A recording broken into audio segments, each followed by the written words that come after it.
días, muy buenas tardes, muy buenas noches al Ecuador y al mundo entero, a todos nuestros amigos cibernautas que se conectan con nosotros los días martes, jueves y viernes. CGN Noticias presenta nuestro espacio Frente a Frente, un diálogo con la ciudadanía, programa grabado por el canal de televisión de la Unión Nacional de Periodistas Núcleo del Guaya. Desde la ciudad de Nueva York tenemos también Coral TV, y aquí en Guayaquil, Ecuador, tenemos Guayacense, Gloria Visión y una serie de emisoras y canales de televisión que se conectan con nosotros para dar a conocer las noticias que damos en este espacio. El día de hoy contamos con Miguel Canto, secretario general del Comité Provincial del Partido Comunista del Ecuador. Vamos a tocar el tema la influencia del día de la victoria soviética en el mapa político del Ecuador. Adelante, Miguel, bienvenido. Muchísimas gracias, gracias por la invitación y bueno, para conversar un poco de geopolítica, ¿no? Dentro de la historia del Ecuador también. Bueno, ¿y cómo ve la situación de la cuestión histórica de la victoria soviética? Hablemos algo sobre eso. Bueno, el triunfo de la gran guerra patria que generó la Unión Soviética y que se desarrolló el 9 de mayo de 1945 generó una influencia a nivel internacional, a nivel mundial, pero también en el Ecuador. Tanto es así de que para aquella época nosotros ya también veníamos en un entorno de conflictividad y de crisis social.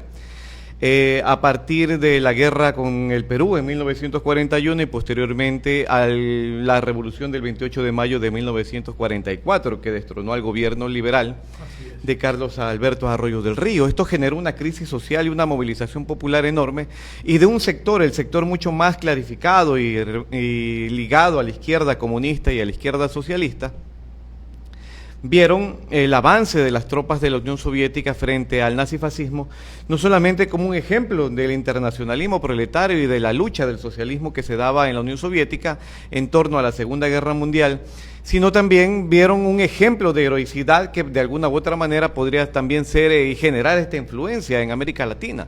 Tanto es así que en torno a estos conflictos de la guerra con el Perú en el 41 y la revolución del 28 de mayo en el 44, un entorno no solamente de intelectuales, sino también de políticos, organizaciones obreras, conformaron los frentes nazifascistas. Estos frentes para contrarrestar la influencia política pero también ideológica que se venía generando en nuestro país, y ahí tenemos nombres como Raymond Meriguet, Nela Martínez, estaba Joaquín Gallegos Lara desde la literatura, Enrique Gil Gilbert, Alba Calderón de Gil, Pedro Sacnillaín, del lado de los socialistas, Manuel Agustín Aguirre, entre otros, y esto generó una influencia interesante que posibilitó que en nuestro país también se generara un desarrollo en el pensamiento de lo político, pero también en el pensamiento de lo cultural. Eso es muy importante, darlo a conocer, porque a veces la gente se olvida de la historia que vivió nuestro país, o la gente de derecha no les interesa dar a conocer esto. Claro, totalmente, y principalmente en el entorno de lo legislativo, ¿no? Podríamos ahí señalar cuál es la influencia a nivel legislativo y en cuanto a normativa legal que generó la influencia del triunfo de la Unión Soviética en torno a la Segunda Guerra Mundial. En 1944 y 1945, luego de la revolución del 28 de mayo, se convoca una Asamblea Nacional Constituyente. Dicha asamblea logran tener más de 15 escaños el Partido Comunista del Ecuador, el Partido Socialista también, y es dentro del Pleno de la Asamblea Nacional donde no solamente se está analizando el debate para la construcción de una nueva constitución, que vendría a ser la Constitución del 45, que todavía es considerada una de las constituciones más avanzadas que ha tenido nuestro país antes de la Constitución del 2008, obviamente. Pero esos avances es parte de ese debate que se da al interior de la Asamblea Nacional, y entre ellos podemos señalar los debates legislativos que tuvo Pedro Sacnillaín, donde dentro del debate de la construcción de esta nueva Constitución, él señalaba con ejemplos la Constitución de la Unión Soviética de 1936, la cual hablaba sobre el tema del derecho al trabajo. Entonces, gran parte de esos elementos garantistas de la ley en torno a la reivindicación de la clase obrera que fueron constituidos al interior de la Constitución de 1945 son parte de ese debate que también generó la influencia que tuvo la Unión Soviética en nuestro país. Lamentablemente ahorita nuestro país está atravesando momentos difíciles. Usted se está dando cuenta que estamos en una monarquía en estos momentos. Prácticamente, claro, es lo que se ve. Todos los poderes del Estado, una sola persona decide qué pasa en este país. Parece que hemos retrocedido más bien de todas las luchas obreras, campesinas y estudiantiles que se llevaron a cabo en épocas pasadas.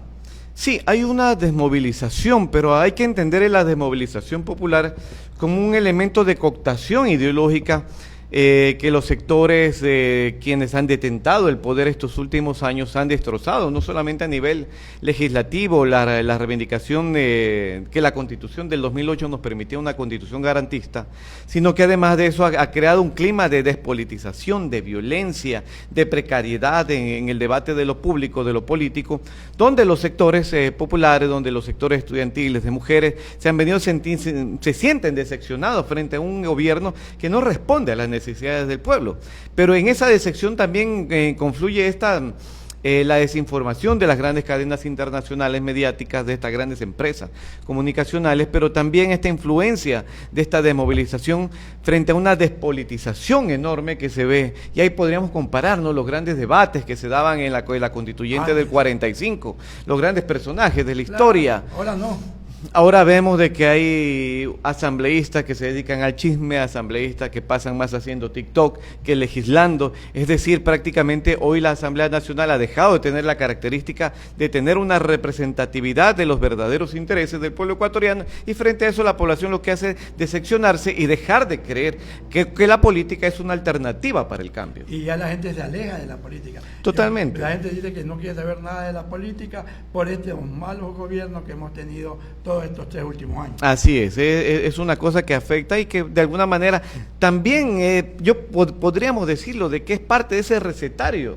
de la política de los grandes grupos de poder de la derecha que hacen para desmovilizar a los sectores populares, porque en un momento de desasosiego los sectores populares ya no salen, sino más bien se retraen, y bueno, ahí se genera un problema de tensión política. Ahora usted ve que, por ejemplo, algunos partidos políticos como la RC está suspendido 6 meses, Construye lo han eliminado.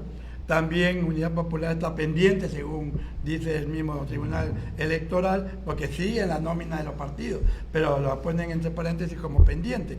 Y da a entender que él quiere ser el candidato único en las próximas elecciones, con que nadie que le oponga a su designio. Claro, lo que él quiere es prácticamente salir en una papeleta solamente con las fotografías de él. No sé si para economizar papel, pero lo cierto es que ni siquiera, o sea, estamos ni siquiera en los gobiernos más reaccionarios que ha tenido nuestro país, como el gobierno de como el gobierno de León, como el gobierno de Sixto Durán. Nunca se ha visto este tipo, a no ser a excepción de la dictadura militar de 1963, que proscribió a todos los partidos políticos y que prácticamente no tenían la posibilidad, pero esta manía que tiene el presidente de imponerse en todos los poderes del Estado, hoy lo que está trayendo es prácticamente un país que se sigue desmoronando, hundiéndose en la pobreza, en la desigualdad, en la precarización, una manipulación y un monopolio. O sea, no solamente que él controla un monopolio político, económico, sino que ahora también un monopolio político viene construyendo, pero ¿para qué?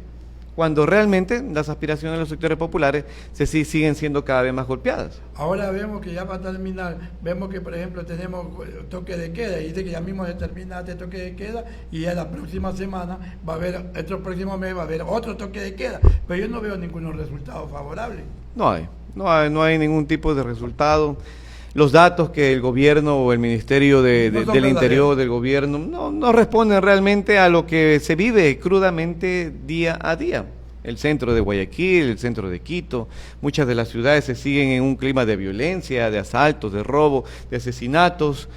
Con un toque de queda, de alguna manera, ¿qué detiene? O sea, no hay una respuesta, o por lo menos una incidencia que efectivamente aplaque el grave problema de violencia que está viviendo nuestro país. Y vemos también, por ejemplo, que la gente que le podía hacer frente lo ha ido cortando. Primero fue el alcalde de Guayaquil, luego el alcalde de Cuenca, y posteriormente ahora también el alcalde de Quito. Claro. Entonces, no va a tener opositores para nada. Efectivamente, hay un ejercicio de judicialización de la política que cada vez aumenta más, pero también es una forma de detener, de crear ese miedo y esa zozobra. A la larga, lo único que está creando es que un país se siga desmoronando al no existir un debate público de la política. Yo le pregunto algo, ¿usted no cree que en cualquier momento puede haber un estallido social? Es muy probable que se repitan escenarios como en el 2019 o en el 2021. Creo que hoy las condiciones están dadas, el golpe que se ha generado hacia los sectores populares es cada vez más alto, pero también hoy la zozobra, el miedo y el terror frente a un gobierno que no ha dado respuesta sobre mucho de la crisis que nuestro país tiene, pero además tampoco no ha dado respuesta sobre muchos de los problemas a nivel del narcotráfico. Entonces hay un clima de violencia que muy probablemente exacerbe a los sectores populares, al pueblo ecuatoriano, y que se genera un proceso de movilización. Miguel, te agradecemos mucho y te dejamos con las palabras finales, y que no sea ni la primera ni la última vez para seguir analizando temas así históricos que tú conoces muy bien. Muchísimas gracias, y bueno, vamos compartiendo un poco de lo que es el debate de la geopolítica, y nuevamente muy amable por poder compartir esta tarde con ustedes. Gracias, Miguel, hasta una próxima oportunidad.